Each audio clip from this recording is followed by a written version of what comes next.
Hi guys, even people who had nothing but contempt for the EU are starting to come round to the idea that Brexit was a bad idea.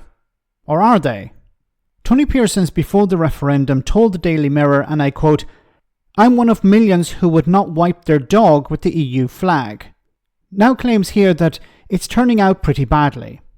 The journalist told Radio 5 Live that he voted to leave because he understood the concerns of the British working class, and understood why people were angry over foreigners writing British laws.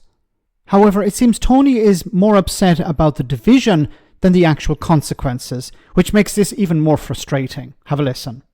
I think Brexit was a mistake. I think Brexit was you do? Oh yeah, I think Brexit was, and you're not really meant to say it. And but you were for Brexit, yeah, is that right, in 2016? I was for it largely because I understood the concerns of the British working class. Okay, I don't understand this.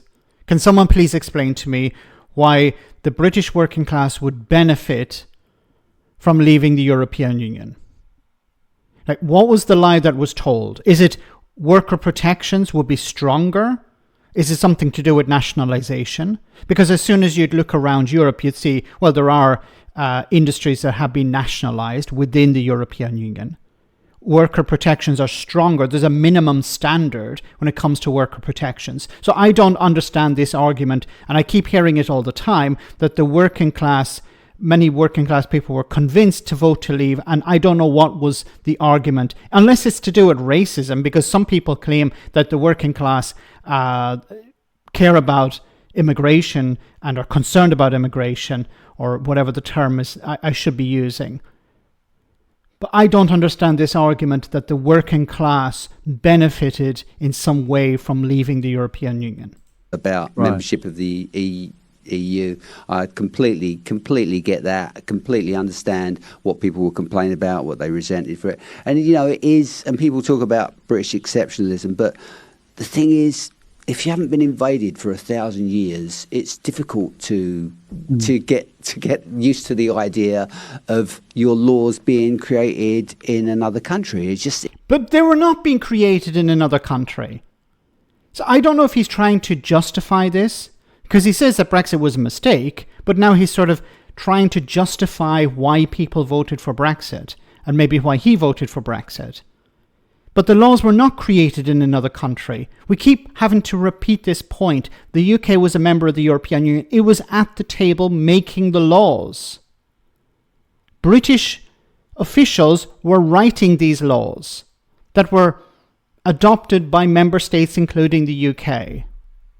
It's just difficult. But if you've never been... But that wasn't really the truth, was it? I mean, let's be honest. Whenever there was a phone-in and someone said, I'm sick and tired of the EU rules, James O'Brien, for instance, would always say, okay, what are the rules that you... And without question, no one knew. Yeah, no, but British Parliament did have sovereignty over those. But they did know that we were free to migrate to anywhere in the EU, and that was a reciprocate thing. I just think it hasn't been worth the division, hasn't been worth the pain, hasn't been worth the trauma. I also, think you should get on with your neighbours if at all possible. Okay, so the problem with Brexit is that it was a bit toxic. It seems to be the case when it comes to Tony Pearsons. That's the problem. Not that people lost their freedom of movement, not that the UK has put up trade barriers with itself and its nearest neighbour, not that the UK has been kicked out or kicked itself out of European-wide organisations, not that Britain is smaller on the world stage, that it's no longer the bridge between the US and Europe. None of that. No, the problem is the toxicity. Now, the toxicity, of course, is a problem, but that seems to be Tony's problem with Brexit, not the real consequences, just that, people argued. Okay, so this is also the argument we're hearing from people about having another referendum, or against having another referendum. Say, no, let's not reopen the old wounds. Let's not talk about Brexit once again. Let's move on. The people who generally are talking about moving on are the same people who said it would be a good idea to leave the European Union. The people who said, we won, get over it. want to move on. They don't want to talk about Brexit anymore. They don't want to talk about rejoining the European Union. And this all comes at a time when the Liberal Democrats are calling for the UK to join the customs union.